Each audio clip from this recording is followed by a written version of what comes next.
morning. It's my honor to introduce our Grand Rounds speaker today, Dr. Julie Linton. Dr. Linton joins us from the University of South Carolina School of Medicine-Greenville, where she is an associate professor and assistant dean of admissions. She completed her undergraduate studies at Duke University, then gained Pennsylvania training roots when she earned her medical degree at the University of Pennsylvania, followed by pediatric residency at the Children's Hospital of Philadelphia.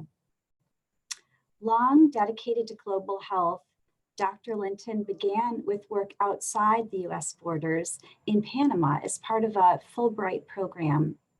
She became certified as a medical interpreter, and along the way, she has pursued numerous opportunities for additional training in community engagement and leadership, for training most recently in the Robert Wood Johnson Foundation Culture of Health Leadership Fellowship, which focused on collaboration and transformative leadership to address health equity in communities.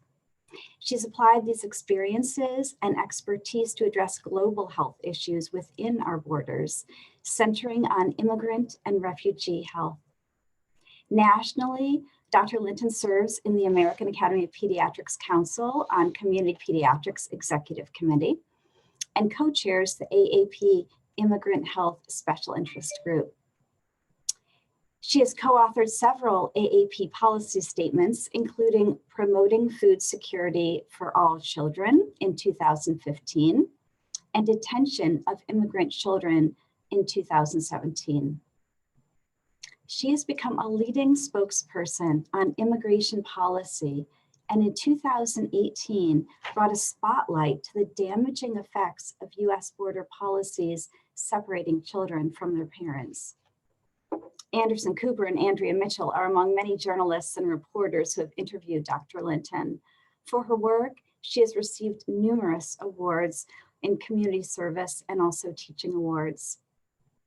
Dr. Linton is truly an inspiration, an example for all of us of a physician who extends her impact beyond the office walls.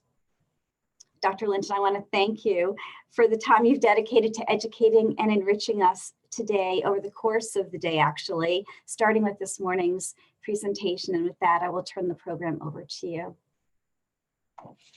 Thank you so much, Dr. Moss. And honestly, I think that was one of the most generous introductions I've ever had. So thank you. That was mildly overwhelming. I really appreciate it. And I'm incredibly humbled to be here. And I will tell you, we have several graduates of your program in leadership in Greenville. And so it was very exciting to be able to tell folks that I was going to be missing some med school meetings this morning because I was going to be presenting at the alma mater of so many of my colleagues, Drs. Paul Catalana, Dr. Carrie Sees, Dr. Rich Kalarick. And so I've heard such incredible programs and benefit from your what you've shared with my colleagues every day. So I'm going to present really a health equity lens on immigration and touch on things. And these slides are updated as of this morning because there's a release coming today on immigration policy. At least we are expecting that from the Biden administration. And so I will do my best to present an updated view, and certainly we'll leave some time for questions this morning, as well as plenty of time for questions after the presentation throughout the morning. I do not have any relevant disclosures, though I do tell folks that in case anybody wants to know, my husband is an orthopedic surgeon and does research and consultation with industry, but I don't plan on talking about any bone devices this morning. So every time I give a talk on immigration, I have come to realize the importance of land acknowledgement in those talks, because as we talk about the natural movement of people, we need to recognize that we are on lands that were inhabited by indigenous communities. I'm speaking to you from the land of the Eastern Band of the Cherokee here in Greenville, South Carolina, and you are on the land primarily of the Osage peoples. And I think it's important, again, to recognize the importance of groups that have historically been oppressed as we think about the impact of policy on immigrant families. So as a pediatrician, I'm a natural optimist, and I like to begin a presentation like this where much of what I will share is not very positive, with imagining a world where all people had a fair opportunity to attain their optimal health to the extent possible. So this morning, we'll talk through some existing inequities impacting immigrant communities, acknowledge new and emerging inequities through the COVID-19 pandemic, and then identify some opportunities to advance health equity for immigrant communities. Specifically, when we're talking about inequities, we need to acknowledge the impact of racism and discrimination on immigrant families, restrictive immigration policy, as well as access to participation in public programs that keep people healthy.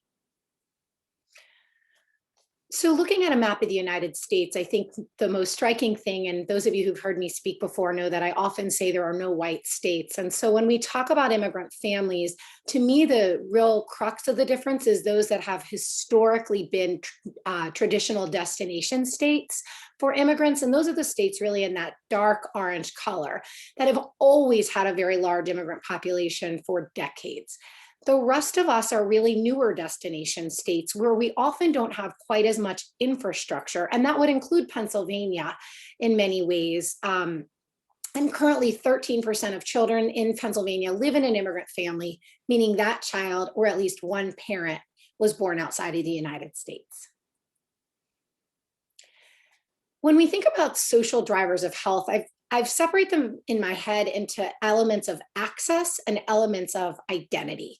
Access issues are things that really based on one's either worn identity or written identity impact or practical identity impact their access to insurance, to income, to housing, food security, education, and transportation.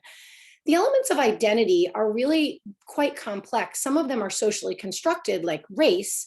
Some of them are not, like ethnicity. Again, there's a lot of intersection between these identity components. And so I'll share with people, I'm a cisgender, heterosexual, white Jewish woman from an immigrant family. So you can see in my identity, I have elements of historically privileged identities, as well as some identities that have experienced oppression. And many immigrant families have an overlap or an intersectionality between these different identities, which impacts how they are able to achieve or advance health equity for themselves and their families. Specifically looking at race, we really, in the immigration space in health, have not significantly acknowledged or recognized the impact of race and how it intersects with immigration status. This is a report that was published in 2016, and it's really the most comprehensive updated data.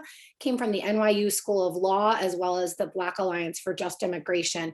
And they had found that although only 8.7% of immigrants in this country identify as Black, and that Black immigrants are less likely than the overall population to be undocumented, 16% of Black immigrants versus 25% more broadly, that 1 in 5 immigrants facing deportation identify as Black. So it is stunning to me that in a population where Blacks are underrepresented in the overall immigrant population and underrepresented in the undocumented population, they are overrepresented in the group that is facing deportation. And I think this speaks to the anti-Blackness as well as the criminalization that we see taking place more broadly in our nation, and also including immigrant families. I would also be remiss to neglect the impact of discrimination based on the worn identity or perceived identity of people. This was a study that actually a couple of medical students did when I was still in North Carolina, looking at the impact of policy change on the perceived discrimination of mothers of kids in mixed status families. And a couple of quotes I think really poignantly show the impact of xenophobic and racist policy on kids in their day-to-day life. White children told my son, "Go back to the river that you came from." My son responded, "I didn't come from any river, I was born here." They say to my 17-year-old, "Here comes the taco, here comes the Mexican." They say to him, "They're going to deport you," and put up a wall. And I neglected to mention in the beginning, and I'll say now, that as a pediatrician, I am nonpartisan in my professional identity, but I'm unabashedly pro-child, a quote that I think Dr. Bernard Dreyer made famous to many of us in pediatrics. And I think it's important not to get confused that when we're as pediatricians, we are not engaging in a political way in our professional identity, and there is still science that justifies our ability to use our voices to speak up against racism and discrimination. The map on the left is a depiction of the border between the United States and Mexico. And you can see that there's variations in the form of that border, whether there's a pedestrian fence, which looks more like rails that you can see on the right, vehicle barriers or other, and then significant cities are also pointed out. In this bottom corner here is the Rio Grande Valley of Texas, primarily Reynosa on the Mexican side, or McAllen, Texas, which one of the largest processing centers is, as well as Brownsville, Texas. And this is the largest area of passage of immigrant families, although we have other significant points particularly at El Paso, Nogales into Tucson, Mexicali, and then of course Tijuana, which has gotten quite a bit of attention in the news as well. And then this is the human side of the border. So this image actually won a really, I think, the most powerful image of 2020, really showing that many times across the border, there are families that are split by history on land that has historically been occupied by members of their family and of their community. And so it's very confusing to imagine how to bridge that divide. When families present across the border seeking safe haven or asylum, if they present themselves at a point of entry or are apprehended while attempting to cross the border, they're placed in facilities for, quote, processing, which is not my preferred term, but is the term utilized. And these are drawings given to the American Academy of Pediatrics by children depicting their experiences in a processing facility.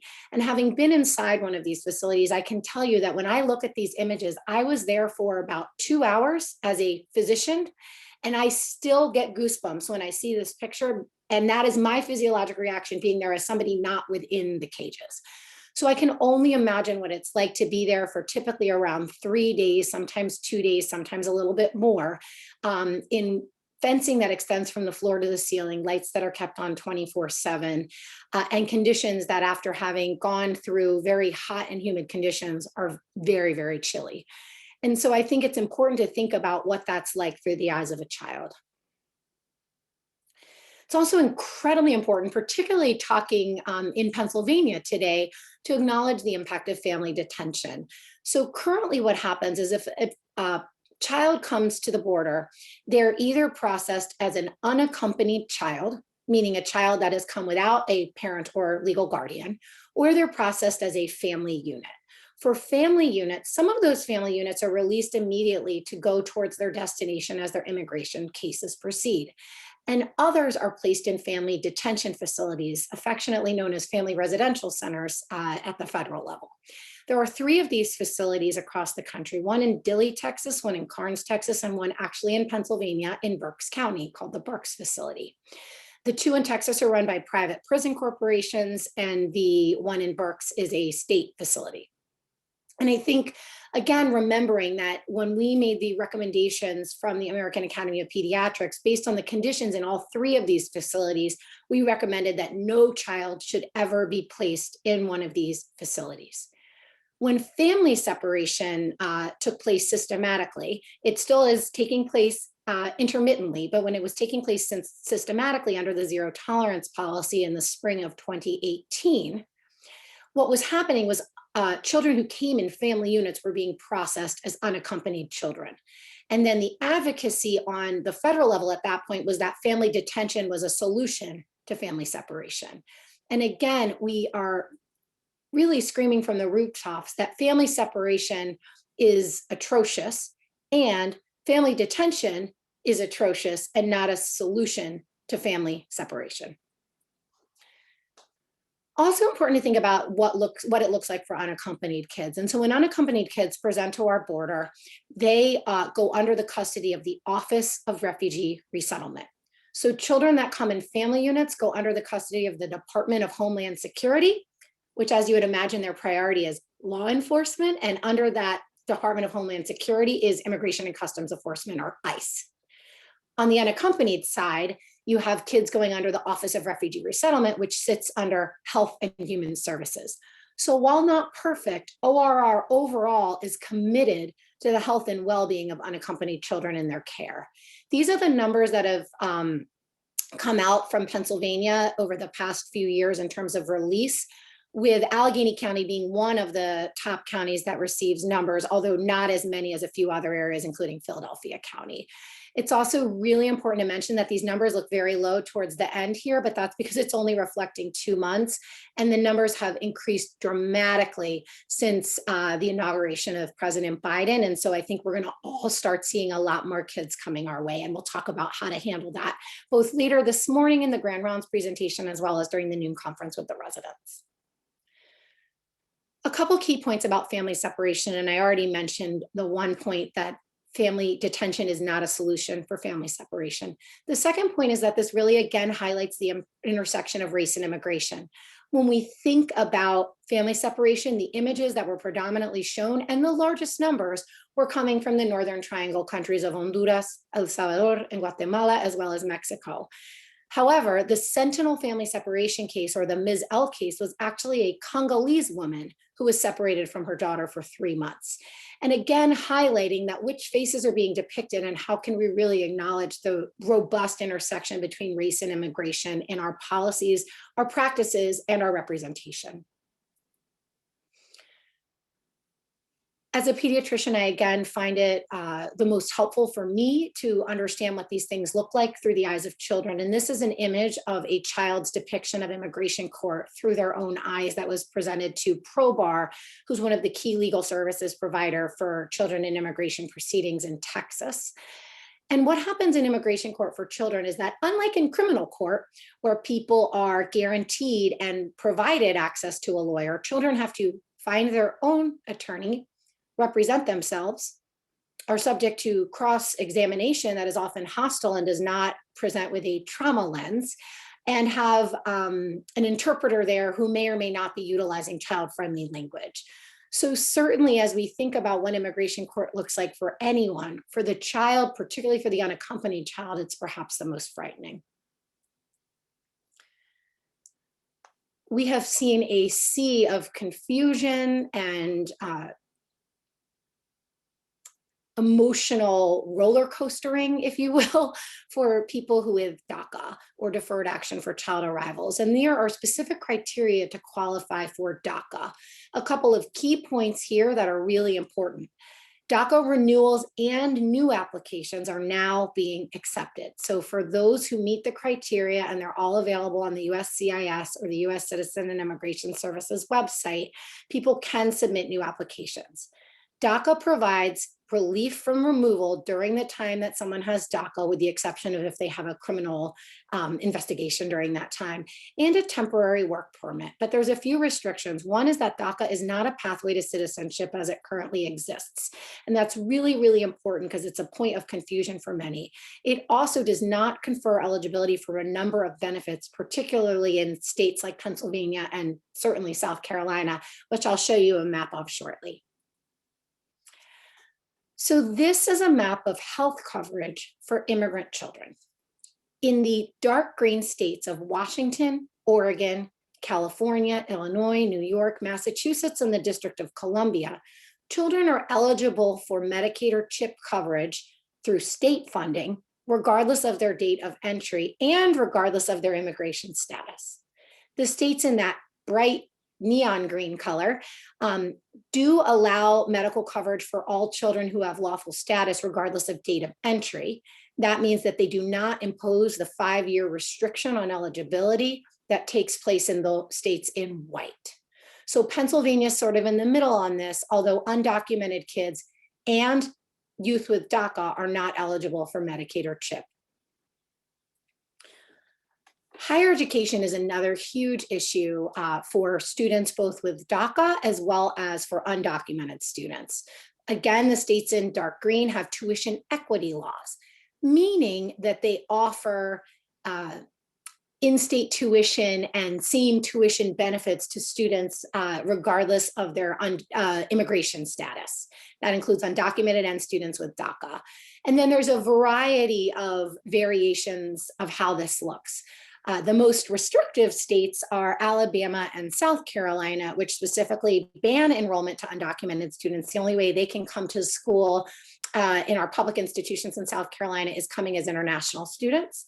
And we actually have a state law in South Carolina that prohibits in-state tuition for people with Daca and prohibits state licensure for anything, including medicine, nursing, EMT, teaching, and a host of other professions, which, as you would imagine with my admissions hat on, is fairly challenging when I'm having to counsel students with Daca and then call other medical schools to see if they would give them an interview because they can't come to my school.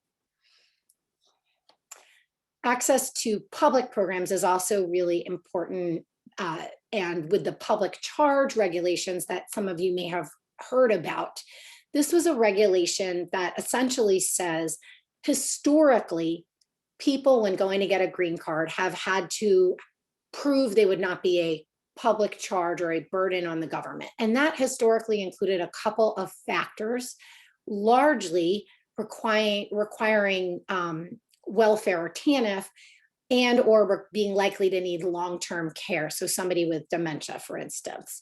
The public charge regulation vastly expanded the definition of a public charge to include a number of things, including utilizing food stamps, utilizing Medicare Part D, and utilizing some housing benefits, as well as an income test.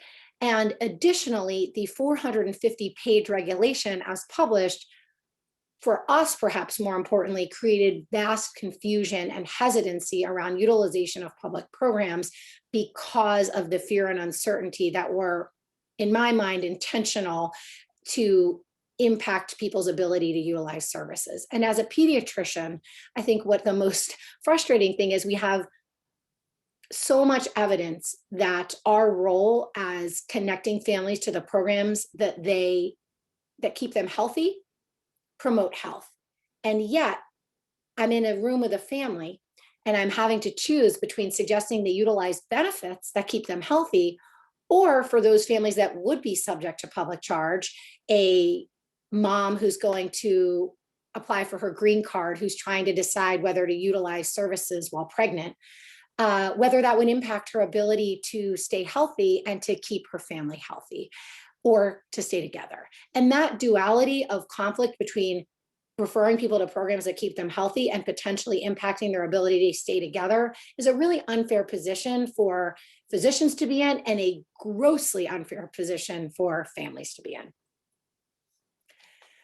So when I think about policy from the sets of threats and protections, I've divided it into three categories. So from the standpoint of racism and discrimination, we can promote certain protections. Civil rights protections that we have, and the ACLU is one organization that seeks to defend that. Promoting supportive relationships with families, that of course includes keeping families together, and cultural pride reinforcement, which is a strategy that can be utilized to help families to celebrate the strengths of immigration as well as their ethnic origins and ancestry. Restrictive immigration policy is oftentimes a threat to the health of families, and there's a number of evidence-based protections that exist, including things that require screening for human trafficking at our border through the TVPRA, recommendations regarding safer conditions for processing, offering legal representation. Daca, we have tremendous evidence from several studies that show that Daca both protects the mental health of those who have Daca, as well as for mixed status families, the US-born children of adults with Daca. Temporary protected status, relieving people from deportation in the setting of humanitarian emergencies in their countries of origin, and of course, comprehensive immigration reform, which I'll touch on shortly. And then restricted access to program. We know that participating in programs like food stamps or SNAP, WIC, Medicaid, and a host of other programs help children to access the things that keep them healthy. And anything that restricts that eligibility, either practically through public charge or through fear and uncertainty, in my mind is a threat to health of children, as well as tuition equity. And to just touch on that, after Daca was terminated the first time in 2017, I actually had a child at my clinic. This is when I was in North Carolina, come in with suicidal ideations that afternoon and say, I wanted to be a doctor. They've ended this for me. I thought I was going to be able to go to college, and I guess it's all over for me. And seeing that immediate human impact of policy on a kid that I was taking care of was pretty stunning. So we're in a bit of a sea of change, and there are some things that I'm very excited about and other things that I am very nervous about. And I forgot to clarify in the beginning that in this talk, I'm speaking on behalf of myself and not on behalf of my institution. So just to clarify that in case anyone has any questions. So there have been a few things that have been released. January 20th was a 100-day deportation moratorium and interim immigration enforcement priority change, essentially meaning that they would stop prioritizing people just for crossing the border and prioritize people who they deemed a threat to public safety. Termination of MPP, or the Migrant Protection Protocol, which was since paused and now is a point of great confusion. Rescinding the Muslim and African bans, rescinding the Trump Interior Enforcement Executive Order. Interior Enforcement is, again, picking up families within the United States borders, or people within the United States borders. And any of us who have had the horrifying experience of caring for a child with post-traumatic stress disorder after watching their parent apprehended in front of them would know how damaging that can be for a kid. Restoring proper census count, so eliminating the restriction for citizenship to participate, affirming Daca protections, offering deferred enforced departure or deferred action for Liberians, and halting border wall construction. On February 2nd, we had a few additional announcements. Dr. Pritesh Gandhi was appointed the new medical director of the Department of Homeland Security. He is MedPeds trained. He has experience working at a federally qualified health center for over a decade, and also has extensive public health expertise. So that is in my mind, an incredibly positive piece of information. We are waiting to hear about this task force to reunify families. We are not sure who is going to be on it, although the AAP has been advocating for a pediatrician to be on that task force. Pending strategy to address irregular migration across the southern border, as well as to create a humane asylum system, and pending reestablishment of the task force on new Americans, which has existed previously and did not exist under the Trump administration. And then just at 5 a.m. this morning, it was actually announced yesterday, the White House will be announcing a sweeping immigration bill. So I'm not entirely sure of the components of that. I am anxious to see what it will show with respect to eligibility for public programs, including health coverage. And so we will have to stay tuned as to what this bill actually looks like, as well as the specific impact on children and families. So looking at the impact of COVID, I think it's really important to acknowledge that some new inequities have emerged, as well as other inequities have become more prominent. So I will not belabor the inequitable distribution of COVID cases, hospitalizations, and deaths. Simply, I will point out that there has been a gross inequity on the impact, and there has been a lot of limitations in how the data was disaggregated for certain communities as well. So specifically among the Asian community, here in Greenville, South Carolina, we've had a tremendous impact on our Vietnamese community. And although you can see here that the rate of hospitalizations and death are slightly higher, the cases overall are lower, but I haven't been able to obtain that data in a disaggregated form. And that has been one of the chief concerns with respect to people studying the impact of COVID on various communities who have risk for a number of reasons. And then this just shows the inequity in vaccine allocation. I specifically showed Hispanic, but you'll see similar distribution among Black communities as well. So looking at Pennsylvania, although 8% of the total population identifies as Hispanic, 20% of the cases are Hispanic, and only 2% of vaccinations have gone to people who identify as Hispanic or Latinx. So that's a pretty stunning inequity right there, and you'll see similar trends across the country. The Migrant Protection Protocol is essentially the Remain in Mexico policy that really did not protect anyone. This essentially said that rather than people being able to be in the United States as their cases were heard, they needed to remain on the Mexican side of the border as they awaited their turn. This during a pandemic was pretty horrifying impact with respect to the spread of infection. As you can see here in this image, you would not imagine this is the most safe environment during a pandemic. And beyond that, there was tremendous crime and continues to be in these spaces as people who are otherwise desperately seeking protection are victimized as a result of the vulnerability that they're facing in this setting. And it remains to be seen exactly what will happen with the Migrant Protection Protocol. One of the big challenges that we do not have a clear plan as to how to proceed from a public health standpoint to ensure that people are safe, as well as we're not spreading coronavirus during a pandemic as we process increasing numbers of people. There were abhorrent lack of access to basic personal protective equipment and other measures. This is a report from Physicians for Human Rights that showed a lack of protection for people in immigration settings, including soap. And so again, I think these are sort of some of the more silent victims of this pandemic. People incarcerated in general have experienced tremendous inequity, and this extends to those incarcerated for immigration.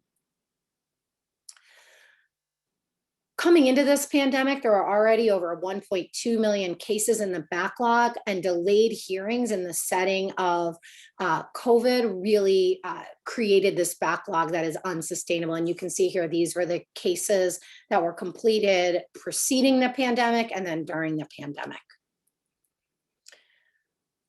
During the pandemic, which I've already discussed, the impact of public charge, the Supreme Court did not approve a request to suspend the public charge, thus further creating lack of access to key protections like food and health coverage during a time that we already know that the rates of food insecurity and lack of access to healthcare were so high among populations such as communities of color and immigrants.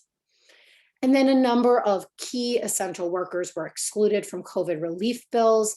This is a slide that shows each of the bills that Tamar Harrow, my colleague in the American Academy of Pediatrics, created, that shows who was included and who was excluded from these relief bills. And so you can see there's restrictions that continue for ITIN filers, as well as exclusion of a number of children, even those with Social Security numbers based on the immigration status of their parents. The digital divide has been incredibly evident to all of us in pediatrics, looking at inequities with respect to education, as well as inequities in unemployment and English language instruction that have prevailed in this environment, and access to healthcare through telehealth without having access to the internet. And then, of course, there's been tremendous discrimination and xenophobia, and many of my colleagues of Asian descent have shared powerful and heart-wrenching stories of things that have been said to them with respect to their relationship to the spread of the coronavirus. And again, remembering that when language that is xenophobic and racism comes from the highest levels of government, it easily spreads through communities and to children. So I haven't painted the most uplifting picture of where things are, although I hope that as we move forward, we'll see that there's an incredible amount of opportunity right now, and there's a space for each and every one of us to get engaged. So this is what I call my advocacy flower, and I think it points out that one of the greatest privileges of being a pediatrician is that we always place kids and families at the center of our professional identity, and I think that is one of the most uplifting parts of our work. And there's a role for each of us if we are strictly 100% clinical, or in our varying roles to engage in some way in the immigration policy space or the immigration practice space. And that may include providing high quality, accessible healthcare, medical education, legislative and policy advocacy, community engagement, and research. And it may include at a whole bunch of different levels, anywhere extending from the individual level with your individual patient to a systems level at your clinic or hospital, all the way through to the public sphere. When I always tell students when they ask me, how on earth did you get into this? Is I say, I started in my community. When I was a medical student at Penn, and Allison Solbel was one of my classmates, I was doing medical interpretation, and I was working at a free clinic connecting families to resources locally. And that was where I really began to understand the impact of policy on the health of individual families and on communities. And I suggest to everyone that really starting in our local communities, and for most of us staying at that level, at least for the majority of what we do, is really how to impact change on a broader level and how to inform us about issues that impact people nationally. There are some key suggestions as well as potential pitfalls around messaging for immigration and child health.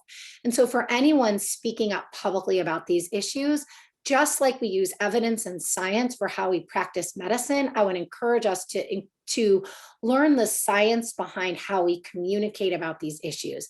And the Frameworks Institute is an incredible organization that does research on how to communicate about a whole host of social issues, including adolescent health and tobacco use and substance use disorders, as well as immigration. And so they suggest using a couple of key frames that can help us to communicate more effectively. The frame of shared prosperity, that really starting with children are the basis of our future economic and civic well-being, can really help people to come to the problem from an aspirational standpoint rather than the negative. The human potential argument, we need children's talents and skills to be available to our communities. And the human dignity argument, we have a moral obligation to respect people as people. I find that one to be particularly helpful here where I work in the Bible Belt. We're really appealing to the universal value in this region of compassion and respect. Seems to work very well across what is now a very divided nation. And I find very helpful when communicating with people about the importance of caring for all kids that come to our attention. Additionally, there's some pitfalls they suggest not using, and that includes fatalistic language like the broken immigration system, which really creates a sense of this is never going to be repaired, rather than an aspirational sense that we actually can find solutions when utilizing the skills and gifts of all of the people around us. Some key framing pearls. One thing that I hear oftentimes is the attribution of responsibility for disparities seems to be placed on those who are experiencing the inequity, rather than the underlying causes, shares, consequences, and social responsibility. And this really speaks to the difference between disparities or differences and inequities, which are really due to a lack of fairness. And we'll talk about that on the next slide. Do not leave room for the public imagination to blame people for disparities on the, on the people and communities experiencing diversity. And this really is even utilizing language that I have written myself, such as calling communities vulnerable or marginalized. And instead we could say, communities or people experiencing vulnerability, which seeks to blame the system rather than the person for that outcome. So this is a slide by my colleagues, Drs. Lanre Falusi and Anissa Ibrahim, who did an incredible presentation at the NCE last year. Again, rather than talking about people as minorities or underserved or vulnerable, we can use language such as people or communities of color, people or children in immigrant families, under-resourced rather than underserved, and people experiencing barriers. If I ever hear a trainee use the term illegal in my clinic, they know that they're about to have the opportunity to have about a 10-minute discussion about language. So encouraging people to use undocumented as a preferred term in this setting. It's time to prepare for new arrivals. So we have seen a essentially a moratorium in refugee arrivals, as well as in newly arrived immigrants coming to many of our communities. I've seen only a handful of newly arrived immigrant kids in my clinic. I have a specific clinic for kids with medical complexity who are in immigrant families, and have had very few new arrivals to that clinic over the past year. That is going to change.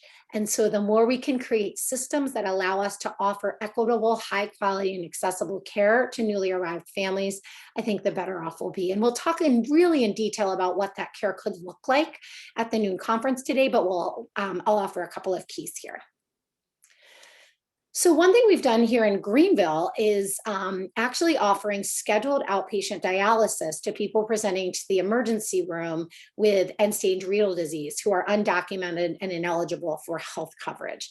And this data that was put together by PASOS, which is our community health workers program, as well as our Care Coordination Institute here, showed that when you offered emergency dialysis versus scheduled dialysis to people with end-stage renal disease, you markedly reduce the number of emergency room visits with scheduled dialysis, but you also markedly reduce the cost both per visit as well as overall. You reduce the number of inpatient hospitalizations, you reduce the length of stay, and you markedly reduce the total inpatient cost for our health system.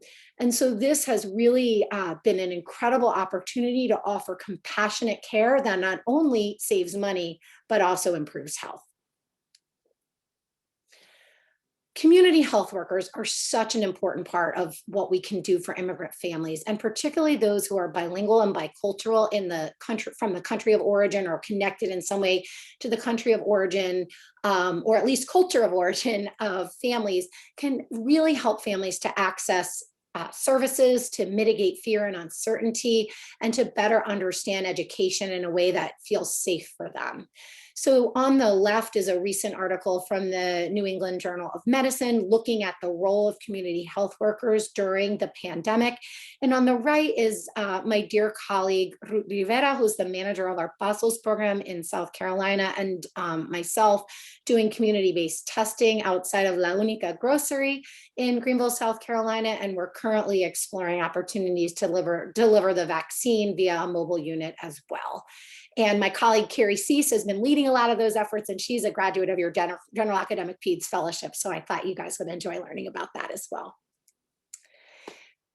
In terms of research in public health, I think there's a tremendous amount of opportunity to really look at drivers of health for immigrant families, as well as research gaps. And this paper was just published in Academic Peds, led by one of our medical students and several colleagues, really exploring opportunities to robustly look at data, to ask the right questions, and to be able to demonstrate the impact of different policies on the health and well-being of children and immigrant and refugee families.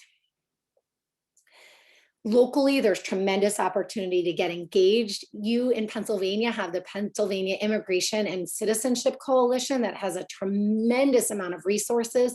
And in my experiencing having a similar organization in South Carolina, these state-based coalitions, especially in newer destination states, can be such an incredible opportunity to get involved and really learn about legislative advocacy at the local and regional level. So I'd encourage those of you with a particular passion for this to explore their work and connect with them.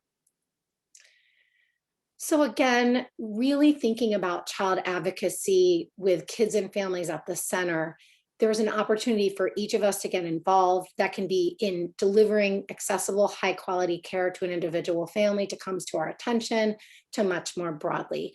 I think the other thing that I don't depict in this image, but I think is also really important, is that alongside our professional identities, which really center on kids and families, this work is really, really hard.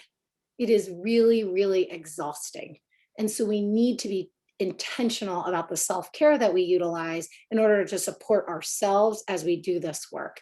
And I have certainly not been a stranger to challenges with mental health difficulties and burnout, particularly during my residency, that I really had to develop coping skills that I needed to use if I was going to be able to continue in this work.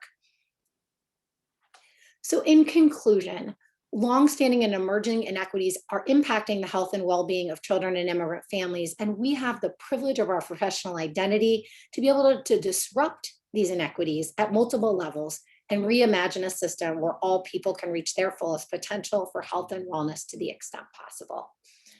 I have some light reading available in case anyone's interested, and those slides are available to all of you. I uploaded them for Colleen this morning, and I just want to again acknowledge that this work really takes a village, and a lot of my own growth and development has taken place through incredible colleagues and mentors and friends that have given me the privilege of their trust and feedback in order to continue to grow. And I hope that each of you is able to utilize mentors and colleagues to do the same. So I will stop sharing there, and I am excited to take any questions that you all might have. Thank you, Dr. Linton, for such an illuminating discussion and tour de force, I will say. Let's see, I see one comment and question in the Q&A box from Dr. Diego Chavez Henico. He says, thank you for an amazing presentation and for all that you do as a leader, as an advocate, and as a pediatrician. He asks, what can each of us do to promote the universal, universal health care for all children in the state of Pennsylvania? That's a Pennsylvania question. Yeah, so I imagine there are folks on your faculty who are working on that I think would probably be able to offer more local insight, having not worked in Pennsylvania since 2010. And I also just want to say it's so great to connect with you, Dr. Chavez-Nico, and I'm looking forward to meeting later because Dr. Chavez-Nico is one of the members of our AAP Council on Immigrant Child and Family Health and has reviewed a paper for us, so thank you. So I think this is a really tough question. And, you know, I get asked this a lot, and I'm actually going to take the moment to just show this, this slide again of the map, because I think it kind of is not surprising which states do and do not offer universal health care for children, regardless of their immigration status. So if you look here again, you see the states that are in dark green, and those are states that really do not have the same amount of political divisiveness with respect to who wins elections. And so just be very frank. So I think there's certain states where it's perhaps less difficult to pass this type of legislation than other states. And I imagine Pennsylvania will not be an easy feat to do. I think there's opportunities, however, to make arguments that relate to prevention. And so my suggestion would be to collect data that shows that offering healthcare to kids who are undocumented can actually save money. And that's what we've done in our health system. So that's, again, where I can speak to my own experience that I have a clinic for children with medical complexity who, some of whom have Medicaid and many of whom are uninsured. And our hospital offers charity care to those families with a system of application with support from our community health workers.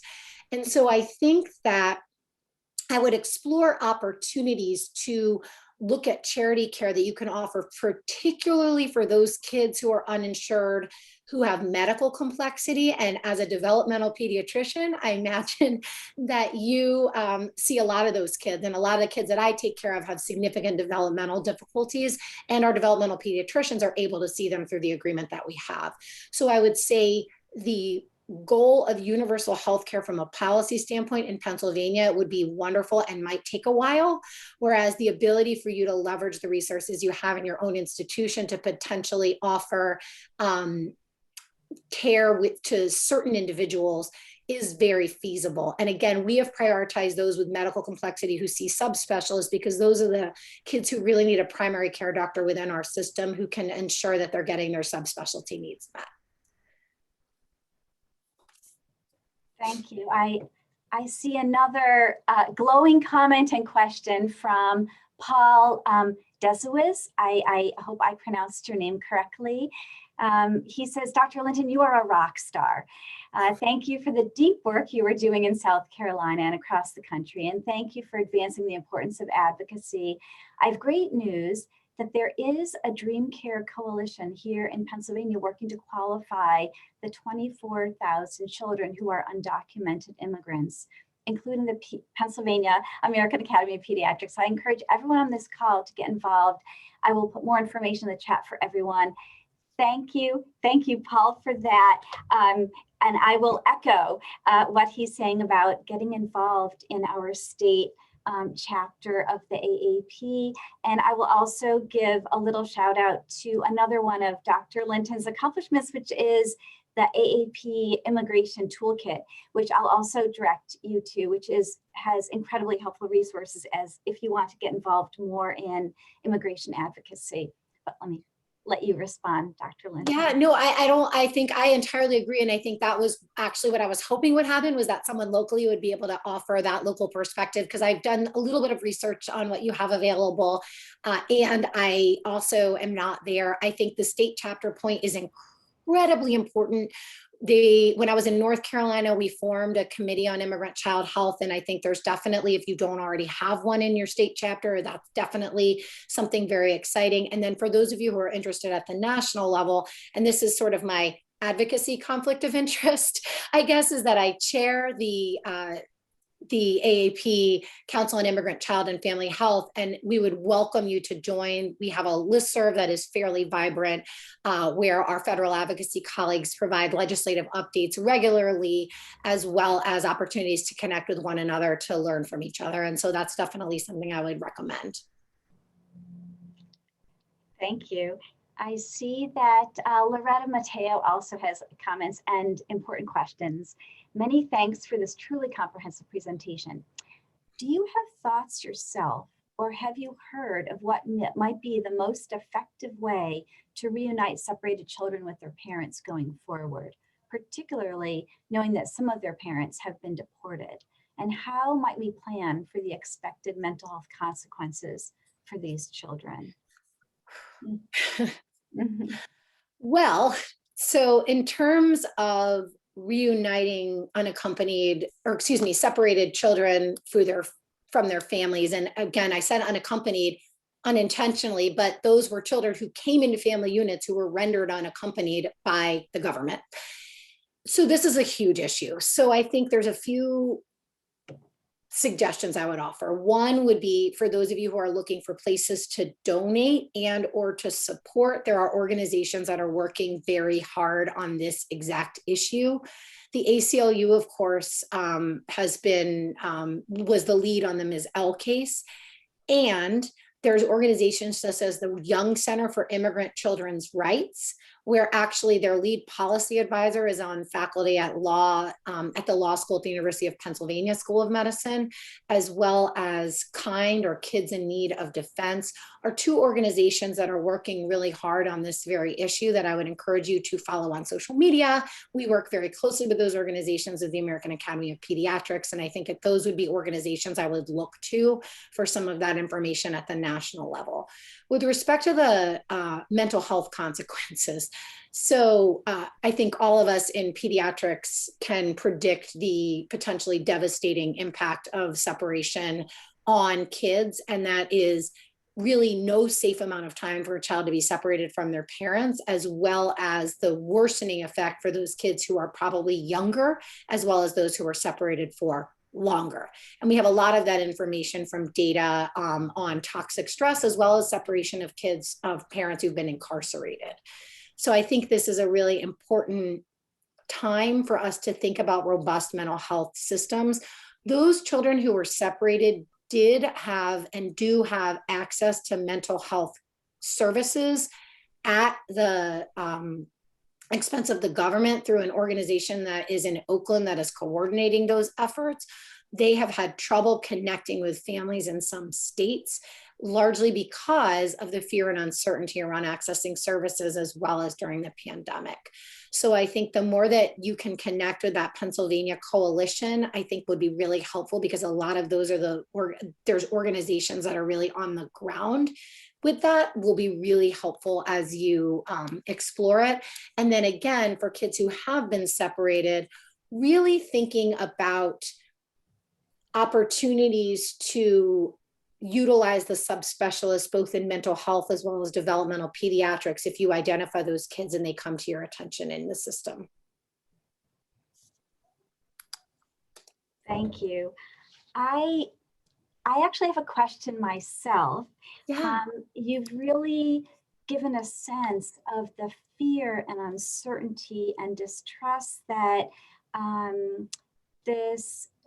that undocumented children and families must have experienced at the hands of the government and communities that they've come for safety to. And so I'm wondering, at the clinical or clinic level, how can we help children and families in these situations feel a sense of safety and develop a sense of trust? I'm specifically thinking about vaccination trust, especially as we move towards being able to give COVID vaccines to younger people and someday children after the study. So if you could maybe comment on how we can work to engage families who have experienced so much trauma in more trusting relationships. Yeah, so that's kind of a prelude to Noon Conference. So I so appreciate that question. So I've actually pulled up one of the slides from the Resident Noon Conference that is a technique that I suggest for setting the stage with families at the individual level. This is specific to, was specifically written to meet the needs of newly arrived families, and I think is very relevant to any family, where we start with welcoming, making sure we're using the preferred language, talking about their preferred name and pronunciation, and then their strategies for creating as safe of a space as possible. And what I tell people very frankly is that our worn identity as a physician, regardless of the additional layers of our identity, confers an element of power, particularly for families who are frightened. And then we add on layers of that power based on the elements of our identity, whether that's our sexual orientation or gender identity or race, ethnicity, or a number of other factors. And so I think the more that we can mitigate that power differential when we're in the room, the more we're able to create a safer space at that moment. At the community level, this again really highlights the importance and the potential role of community health workers. And so we actually in my clinic in Greenville have a community health worker from Pasos present in our clinic, where when I have issues of fear and uncertainty around resources, I can actually call Guillermo, who will go in and talk with the family in Spanish, or if they prefer another language, utilizing an interpreter. We have actually quite a few indigenous Guatemalan languages that are prevalent in my community. He will connect them with resources and really offer that reassurance and encouragement that it is safe to utilize resources. And then ensuring that our community health workers are informed on policy. And so that's sort of my role on the back end as the medical director of Pasos, is making sure that they're up to date on information about their eligibility, to make sure that families are getting accurate information so they can make informed decisions. Well, thank you so much. I really don't want this hour to end, but I see that we're just about time. I really want to thank you for giving us so much new information, inspiration, and really ideas for action, which I think is so important. And maybe I will also add really a sense of hope, because there are things that we can do as pediatricians, as citizens, and as caring adults. So with that, I would like to end the Grand Rounds. Make sure that I want to invite everyone to join the meet and greet, which starts at 9 o'clock, and there's a separate link for you in the invitation. And I will also be seeing you later on this morning. Thank you so much. Thank you so much for having me. It really was a privilege, and I'm looking forward to getting to connect with folks more individually.